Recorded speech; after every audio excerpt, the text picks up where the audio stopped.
स्वागत है आप सभी का। मैं हूं आप सबके साथ ऋषिका और चलिए खबरों को देख लेते हैं अब सुपरफास्ट अंदाज में। चीन और अमेरिका के बाद अब जानलेवा कोरोना वायरस ने जापान पर अपना कहर बरपाना शुरू कर दिया है। आंकड़ों का अध्ययन करने वाली वेबसाइट वर्ल्डोमीटर के मुताबिक दुनिया में कल कोरोना के 1370 से ज्यादा लोगों की मौत हुई है।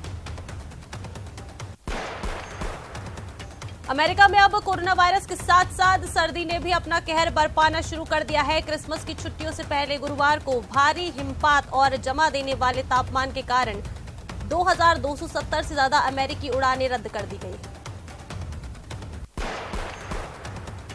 भारत में कोरोना अलर्ट के बीच प्रधानमंत्री नरेंद्र मोदी ने गुरुवार को रिव्यू मीटिंग ली। इसमें गृह और स्वास्थ्य मंत्रालय के मंत्री, अधिकारी समेत नीति आयोग के सीईओ शामिल हुए। भारत में कोरोना के बढ़ते खतरे के बीच केंद्रीय स्वास्थ्य मंत्री मनसुख मांडविया आज राज्यों और केंद्र शासित प्रदेशों के स्वास्थ्य मंत्रियों के साथ बैठक करेंगे।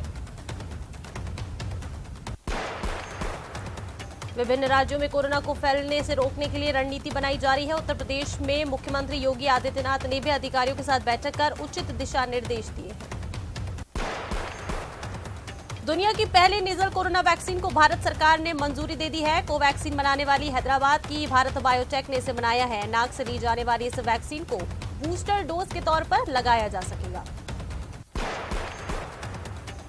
गुजरात के वडोदरा में एक दलित युवक के साथ मारपीट के मामले में पुलिस ने 5 आरोपियों को गिरफ्तार किया है। पुलिस ने बीती बुधवार को ये कार्रवाई सोशल मीडिया पर वारदात की वीडियो वायरल होने के बाद की। आज सुबह लगभग 7:45 पर बीएसएफ के जवानों ने पंजाब के अमृतसर सेक्टर में बीओपी पुल मोरन में एक पाकिस्तानी ड्रोन के घुसपैठ का पता लगाकर उसे मार गिराया। ड्रोन को जब्त कर लिया गया है और सर्च ऑपरेशन जारी है। राहुल गांधी ने कल शाम को देश के सभी विपक्षी दलों के नेताओं को चिट्ठी लिखकर भारत जोड़ो यात्रा में शामिल होने का न्योता भेजा। उन्होंने इन नेताओं से अपील की है कि भारत जोड़ो यात्रा 24 दिसंबर को दिल्ली पहुंचेगी, जहां आप सभी लोग शामिल होने के लिए आमंत्रित हैं। कांग्रेस सांसद राहुल गांधी ने पार्टी नेताओं के साथ पार्टी की भारत जोड़ो यात्रा की शुरुआत गुरुग्राम के सोहना में खेरली लाला से की। श्रद्धा वॉलकर हत्याकांड के आरोपी आफ्ताब पूनावाला ने अपनी जमानत याचिका वापस ले ली है। आफ्ताब और उनके वकील के बीच पैदा हुई गलतफहमी के बाद ये अर्जी वापस ली गई। दिल्ली के बदरपुर इलाके में 25 साल के युवक की कुछ लोगों ने चाकू मारकर हत्या कर दी। घटना का एक सीसीटीवी फुटेज भी सामने आया है। उदयपुर में 2 छात्र गुटों में झड़प हो गई। जमकर लाठी डंडे भी चले हैं। बीच सड़क पर दौड़ा दौड़ा कर पीटा गया है और इस पूरे घटनाक्रम के बाद अब लोगों में दहशत है। बीकानेर में काल भैरव मंदिर में आग लग गई। फायर ब्रिगेड आग बुझाने की कोशिश कर रही है। आग लगने के कारणों का फिलहाल खुलासा नहीं हो पाया है। उत्तर भारत की हवा से राजस्थान में भी ठिठुरन बढ़ गई है। कोहरे के कारण बीकानेर, गंगानगर और हनुमानगढ़ में विजिबिलिटी कम हुई है। ठंड से बचने के लिए लोग अब अलाव का सहारा ले रहे हैं। बांसवाड़ा में स्कूल बोलेरो और डंपर की भिड़ंत हो गई। सेंट पॉल स्कूल के वार्षिक उत्सव के पूर्वाभ्यास पर घर जाते समय ये पूरा हादसा हुआ। डंपर की भिड़ंत से बता दें कि बोलेरो में सवार 10 बच्चे गंभीर रूप से घायल हो गए। उदयपुर में हुए कन्हैयालाल हत्याकांड मामले में बड़ी कार्रवाई हुई है। केंद्रीय जांच एजेंसी एनआईए ने कोर्ट में 11 आरोपियों के खिलाफ चार्जशीट दायर की। श्रीगंगानगर में हनुमानगढ़ भ्रष्टाचार निरोधक ब्यूरो ने अग्निशमन विभाग के असिस्टेंट फायर ऑफिसर सुगन चंद को 25,000 रुपए की घूस लेते रंगे हाथों धर दबोचा। परीक्षा पास कराने की एवज में छात्राओं से असमत मांगने के मामले में आरोपी प्रोफेसर का मोबाइल जब्त किया गया है। वहीं इस मामले में एसआईटी की टीम का भी गठन किया गया है।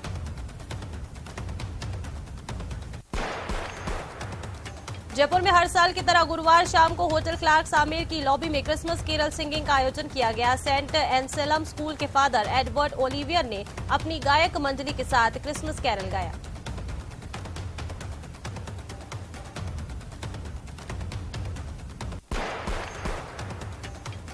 कोरोना को लेकर प्रदेश सरकार भी अलर्ट है। कोरोना के खतरे को लेकर राज्य सरकार ने निर्देश जारी किए हैं। सभी जिलों में घर घर सर्वे कराने के निर्देश दिए गए हैं। इसके साथ ही ओपीडी में आने वाले संदिग्ध रोगियों की जांच के भी निर्देश दिए गए हैं। राष्ट्रीय राजधानी दिल्ली में कोहरा छाए रहने के साथ शीतलहर जारी है। ठंड से बचने के लिए लोग अब आग तापते हुए नजर आ रहे हैं। पश्चिम बंगाल में अर्जेंटीना फुटबॉल फैन क्लब के सदस्यों ने फीफा विश्व कप में अर्जेंटीना की जीत का जश्न मनाने के लिए एक रैली का आयोजन किया। चौधरी चरण सिंह की 120वीं जयंती पर भरतपुर में किसान सभा का आयोजन किया जा रहा है। राज्य मंत्री डॉक्टर सुभाष गर्ग सभा स्थल पर पहुंचे हैं और लोगों का पहुंचना भी यहां शुरू हो गया है। भीलवाड़ा में बीच सड़क ट्रॉले ने इस युवक को टक्कर मार दी। हादसे में युवक की मौत हो गई। अजमेर जिले के किशनगढ़ में बीती देर रात अज्ञात कारणों के चलते साइजिंग फैक्ट्री में भीषण आग लग गई। आग लगने के साथ ही मौके पर अफरा तफरी मच गई। आग की सूचना मिलते ही दमकल की गाड़ियां मौके पर पहुंची और कड़ी मशक्कत के बाद इस आग पर काबू पाया गया। गनीमत ये रही कि आग लगने के वक्त फैक्ट्री में कोई भी मजदूर नहीं था, वरना एक बड़ा हादसा हो सकता था।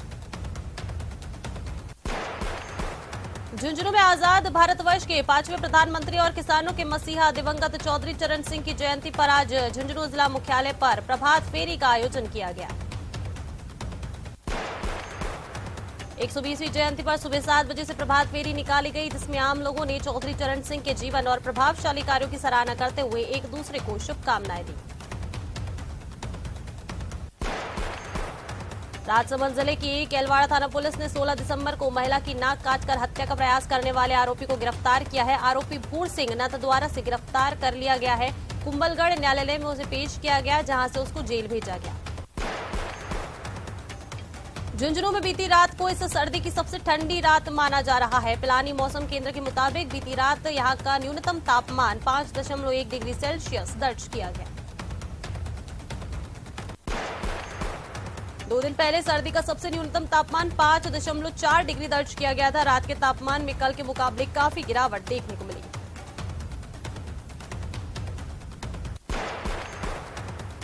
कोटपुतली के शाहपुरा समेत आसपास के इलाकों में दूसरे दिन भी कोहरा छाया रहा। कोहरे की वजह से विजिबिलिटी कम हो रही है और वाहन चालकों को हेडलाइट जलाकर वाहन चलाने पड़ रहे हैं।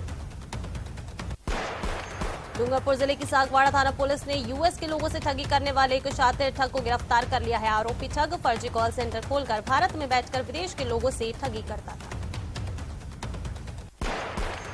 फतेहगढ़ के तहसील के देगराय ओरन में बिछी बिजली की हाई टेंशन लाइनों से टकराकर गुरुवार को 2 प्रवासी प्रजातियों के स्टेपी ईगल बाजों की मौत हो गई। झुंझुनू के चिड़ावा कस्बे में 10 दिवसीय चिड़ावा महोत्सव का आगाज मिनी मैराथन से हुआ। आज सुबह चिड़ावा कस्बे में मिनी मैराथन का आयोजन किया गया, जिसमें बच्चों से लेकर बुजुर्ग तक और खासकर महिलाओं ने बड़ी संख्या में हिस्सा लिया।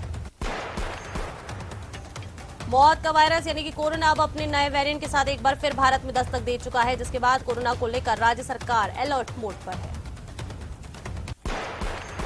रेलवे स्टेशन, बस स्टैंड, भीड़भाड़ वाली जगहों पर रैंडम सैंपलिंग और घर घर सर्वे करवाने के निर्देश दिए गए हैं। चिकित्सा विभाग द्वारा इस वायरस से निपटने के लिए तैयारियां शुरू कर दी गई हैं।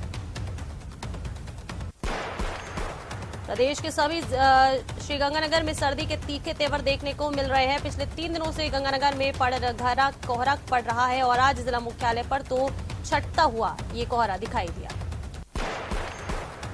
जिला मुख्यालय पर कोहरा काफी हल्का है, ऐसे में वाहन चालकों को तो राहत मिली, लेकिन पिछले 3 दिनों में श्रीगंगानगर में दिन का तापमान 15 डिग्री सेल्सियस से भी ज्यादा लुढ़क जाने की वजह से दिन में भी श्रीगंगानगर वासियों को ठिठुरन का सामना करना पड़ रहा है। सीकर में प्रचंड ठंड के साथ घने कोहरे का दौर जारी है। आज लगातार दूसरे दिन घना कोहरा छाया रहा। हालात ये है कि 20 मीटर से ज्यादा दिखाई देना भी मुश्किल हो रहा है। घने कोहरे के साथ तापमान में भी गिरावट हुई है। आज सुबह का तापमान 5 डिग्री दर्ज किया गया है। एक दिन में तापमान में 2 डिग्री की गिरावट दर्ज की गई है। मौसम विभाग का अनुमान है कि अगले कुछ दिन कोहरे का दौर जारी रह सकता है। राजस्थान सहित देश भर में कोरोना वायरस के ओमिक्रॉन वेरिएंट के सब वेरिएंट BF 0.7 की आहट को लेकर श्रीगंगानगर वासी जागरूक भी दिखाई दे रहे हैं और सावधानी बरतने की जरूरत भी बता रहे हैं। कोरोना वायरस को लेकर श्रीगंगानगर वासियों ने एक बार फिर से मास्क लगाने, 2 गज की दूरी रखने के साथ साथ वैक्सीनेशन करने की जरूरत जताई है। प्रतापगढ़ में एक सप्ताह से सक्रिय चड्डी चोर गैंग ने लोगों की नाक में दम कर रखा है। प्रतापगढ़ शहर में अलग अलग जगहों पर अंडरवेयर चोर गैंग के लोग सीसीटीवी में कैद हुए। कोरोना को लेकर प्रदेश सरकार भी अलर्ट है। कोरोना के खतरे को लेकर राज्य सरकार ने निर्देश जारी किए हैं। सभी जिलों में घर घर सर्वे कराने के निर्देश दिए गए। इसके साथ ही ओपीडी में आने वाले संदिग्ध रोगियों की जांच के निर्देश दिए गए। आरसीए का घमासान जारी है। रतन सिंह का नामांकन खारिज हो गया है। वैभव गहलोत ग्रुप के एक प्रत्याशी का पर्चा खारिज हुआ। स्क्रूटनी में उपाध्यक्ष पद पर रतन सिंह का नाम खारिज हुआ गया है और अब वैभव गुट से शक्ति सिंह उपाध्यक्ष पद उम्मीदवार होंगे। नांदू गुट के मुकेश शाह इस पद पर मैदान में हैं। मुख्यमंत्री अशोक गहलोत की फटकार और बैठक के बाद में राजस्थान ऊर्जा विकास निगम ने बिजली की कटौती का शेड्यूल जारी कर दिया है। जयपुर विकास प्राधिकरण की प्रवर्तन विंग ने जेडीएस जोन 5 रामनगर सोडाला में बनाई जा रही 5 मंजिला अवैध बिल्डिंग को सीज किया। कांग्रेस की 14,000 करोड़ की कर्ज माफी पर भाजपा को भरोसा नहीं है। नेता प्रतिपक्ष गुलाब चंद कटारिया ने कर्ज माफी की जानकारी विपक्ष से साझा करने की मांग की। राजस्थान की सबसे बड़ी यूनिवर्सिटी राजस्थान यूनिवर्सिटी राजनीति और प्रदर्शन का अखाड़ा बनी हुई है। छात्रों ने पैट में इंटरव्यू जोड़ने के विरोध में जमकर प्रदर्शन किया।